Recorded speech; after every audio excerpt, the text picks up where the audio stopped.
भाई असं असतं ना की बाप्पाच्या मनात असतं तेव्हाच तो आपल्याला बोलवत असतो, किंवा कुठल्या पण आपण धार्मिक ठिकाणी जातो तिथे फक्त देव बाप्पाने आपल्याला बोलवलं पाहिजे तरच आपलं जाणं होतं, नाही तर आपल्या मनात किती असलं तरी होत नाही. तो असंच काहीतरी झालं माझ्यासोबत आज सुद्धा. तर माझ्या आणि माझ्या फ्रेंडचं असं ठरलं होतं की आम्ही आज जाणार आहेत बॅकवॉटर्सला, पण इव्हेंच्युअली मधनच असं प्लॅन झाला की जायचं, मंदिरात दर्शन घ्यायचं आणि त्याच्या पुढचे सगळे कामं आम्हाला करायचे होते. तर आम्ही गेलो आधी, आणि इथे ना भाई ह्या ज्या काही घंटा दिसत आहेत ना ह्या सगळ्या नवसाच्या आहेत.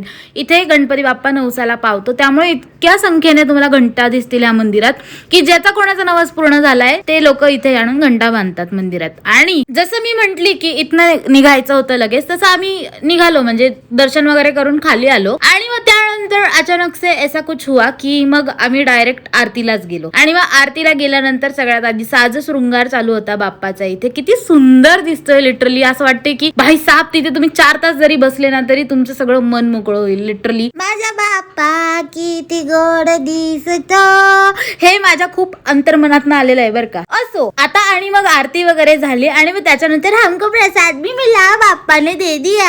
आणि मग त्यानंतर सोनालीला सोडलं आणि तिथनं पुढे निघालो. तर आम्हाला दिसला तेवढाच समर्थ ज्यूस जो ऑन द वे होता, त्याच्यामुळे आम्ही मस्तपैकी थांबून दोघींनी गटकला ज्यूस. आणि मग तुमचा भाऊ घरी आला. आणि येस गाईज, खूप उशीर झाल्यामुळे that is it for the day. Bye bye, आणि फॉलो करायला विसरू नका.